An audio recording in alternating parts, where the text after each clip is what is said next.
TNPSC group 2 மற்றும் group 4க்கான Tamil தகுதி தேர்வுக்கான புதிய பாடத்திட்டம் 2025. அதில் நம்ம பார்க்க வேண்டிய யூனிட் 5, அலகு 5. தலைப்பு என்னன்னு பார்த்தீங்கன்னா, வாசித்தல் மற்றும் புரிந்து கொள்ளும் திறன். வாசித்தல் மற்றும் புரிந்து கொள்ளும் திறன். சரி, இந்த யூனிட்லேருந்து எத்தனை கேள்விகள் வரும்னா 15 கேள்விகள் வரும். எத்தனை கேள்விகள்? 15 கேள்விகள்.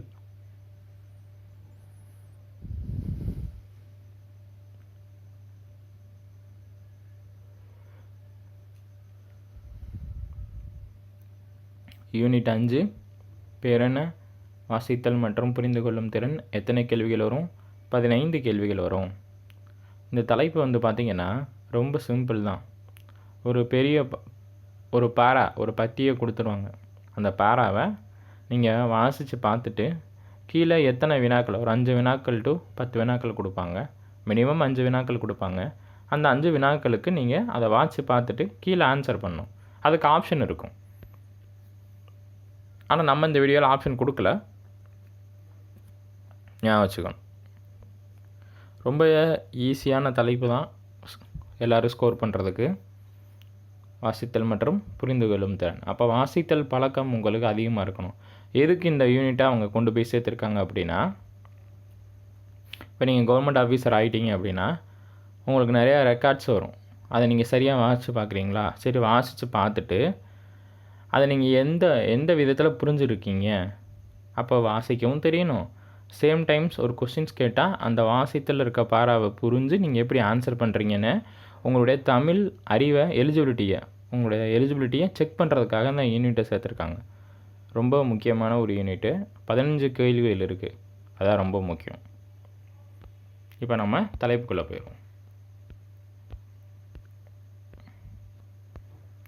கீழ்காணும் பத்தியை படித்து வினாக்களுக்கு விடை எழுதுக. கீழ்காணும் பத்தியை படித்து வினாக்களுக்கு விடை எழுதுக.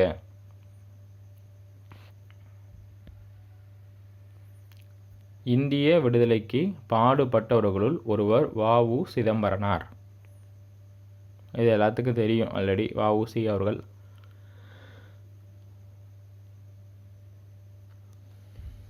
செப்டம்பர் 5, 1872 பிறப்பாங்க, தூத்துக்குடி ஒட்டப்பிராடத்தில். அவரை பற்றி தான் அந்த பாரா கொடுத்துருக்கு. அப்போ இந்திய விடுதலைக்கு பாடுபட்டவர்களுள் ஒருவர் வ.உ. சிதம்பரனார். வ.உ.சி. அவர்கள் தமிழிலும் ஆங்கிலத்திலும் புலமை பெற்று இருந்தார். வ.உ.சி. அவர்கள் தமிழிலும் ஆங்கிலத்திலும் புலமை பெற்று இருந்தார். அவர் வழக்கறிஞர், எழுத்தாளர், பேச்சாளர், தொழிற்சங்க தலைவர் எனும் பன்முகத்தன்மை பெற்றிருந்தார். இந்திய விடுதலைக்கு பாடுபட்டவர்களுள் ஒருவர் வ.உ. சிதம்பரனார். வ.உ.சி. அவர்கள் தமிழிலும் ஆங்கிலத்திலும் புலமை பெற்று இருந்தார். அவர் வழக்கறிஞர், எழுத்தாளர், பேச்சாளர், தொழிற்சங்க தலைவர் எனும் பன்முகத்தன்மை பெற்றிருந்தார். இந்த மாதிரி நீங்கள் பொறுமையாக வாசிக்கணும்.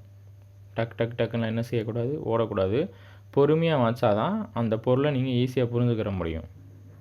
இந்திய விடுதலைக்கு பாடுபட்டவர்களுள் ஒருவர் வ.உ. சிதம்பரனார். வ.உ.சி. அவர்கள் தமிழிலும் ஆங்கிலத்திலும் புலமை பெற்று இருந்தார்.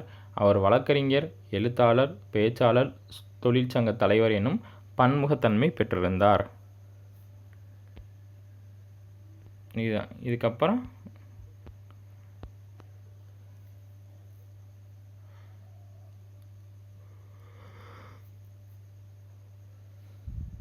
ஆங்கிலேயரின் கப்பல்களுக்கு போட்டியாக உள்நாட்டு இந்திய கப்பல் நிறுவனத்தை தொடங்கினார். ஆங்கிலேயரின் கப்பல்களுக்கு போட்டியாக உள்நாட்டு இந்திய கப்பல் நிறுவனத்தை தொடங்கினார். 1906ஆம் ஆண்டு அக்டோபர் 16ஆம் நாளில் சுதேசி நாவாய் சங்கம் எனும் கப்பல் நிறுவனத்தை பதிவு செய்தார்.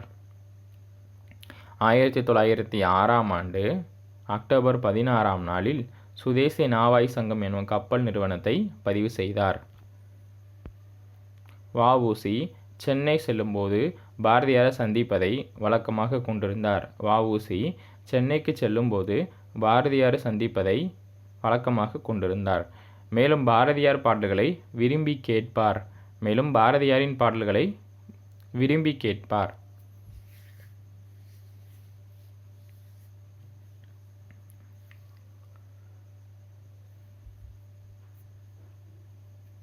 இப்போ நல்லா புரிஞ்சிருக்கும். இந்த பாராவை வாட்சி பார்த்துட்டோம்.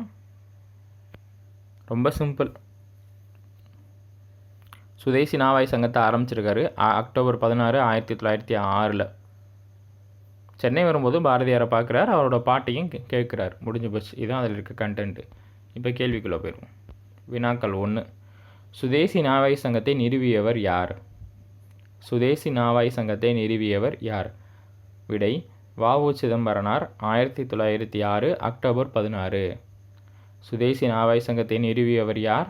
வ.உ. சிதம்பரனார், 1906 அக்டோபர் 16.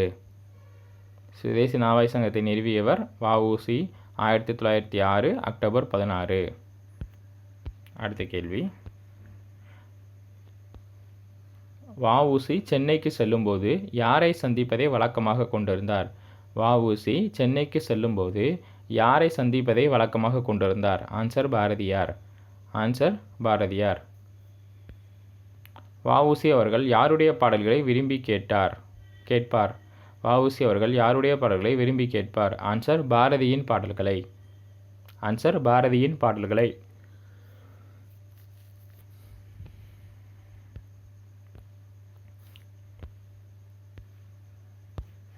வ.உ.சி அவர்களின் பன்முகத்தன்மைகள் யாவை? வ.உ.சி அவர்களின் பன்முகத்தன்மைகள் யாவை? அவர் வழக்கறிஞர், எழுத்தாளர், பேச்சாளர், தொழிற்சங்க தலைவர். அவர் வழக்கறிஞர், எழுத்தாளர், பேச்சாளர், தொழிற்சங்க தலைவர். வ.உ.சி அவர்கள் புலமை பெற்றிருந்த மொழிகள் யாவை? வ.உ.சி அவர்கள் புலமை பெற்றிருந்த மொழிகள் யாவை? தமிழ், ஆங்கிலம். தமிழ், ஆங்கிலம்.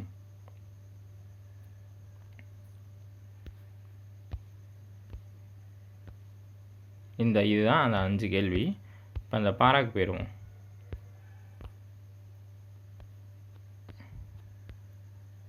அப்போ ஒரு பாரா கொடுத்துட்டு அந்த பாராவை நல்லா வாட்ச் பார்த்துட்டு கீழே இருக்க 5 கேள்விக்கு ஈஸியாக ஆன்சர் பண்ணிடலாம். சரி சார், இப்போ எதுக்கு சார் இந்த கீழ்கான பத்தியில் ஏன் வ.உ.சியை வச்சிங்க? வேறு ஏதாவது வச்சுருக்கலாம் அப்படின்னு நீங்கள் கேட்கலாம். அப்போ இந்த பாரதியார், வ.உ.சி இவர்கள் எல்லாருமே தமிழ்நாட்டோட விடுதலை போராட்டத்தில் மிக முக்கியமான நபர்கள். ஜிஎஸ்லேயும் வருவாங்க. தமிழ்நாட்டில் விடுதலை போராட்டம் ஒரு தலைப்பு இருக்குது, அதில் கண்டிப்பாக வருவாங்க.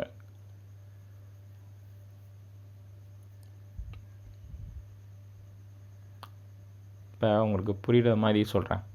பாரதியார் 1904 சுதேசமித்திரன் என்னும் பத்திரிகையை ஆரம்பிக்கிறாரு.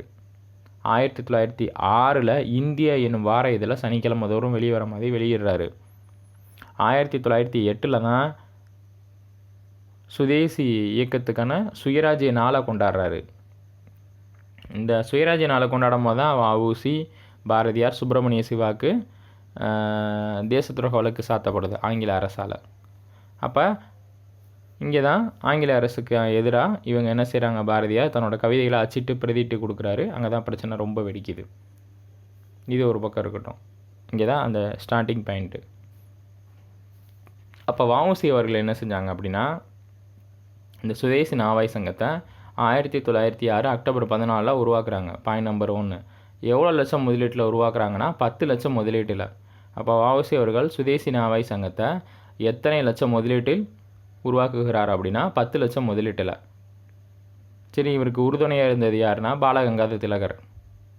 அதனால தான் வ.உ.சி அவர்களை தென்னாட்டு திலகர்னு சொல்லுவாங்க. ஏன்னா வ.உ.சியோட அரசியல் குரு திலகர் தான். அதனால் தென்னாட்டு திலகர்னு யாரை சொல்லுவாங்க? வ.உ. சிதம்பரனார். சரி, 10 லட்சம் முதலீட்டில் எத்தனை கப்பலை வாங்கியிருந்தார்? 2 கப்பல், கலிலியோ, லாவா அப்படின்னு 2 கப்பலை வாங்கியிருந்தாங்க. சரி, எங்கேருந்து எங்கே போகுது? தூத்துக்குடி டு கொழும்பு, கொழும்பு டு தூத்துக்குடி, இவ்வளோ தான். 2 கப்பல் தூத்துக்குடியிலேருந்து கொழும்புக்கு போகுது, இலங்கை தலைநகருக்கு. இப்போ பாரதியார், வ.உ. சிதம்பரனார், சுப்பிரமணிய சிவா இவங்க எல்லாமே தமிழ்நாட்டு விடுதலை போராட்டத்தில் தவிர்க்க முடியாத ஒரு நபர்.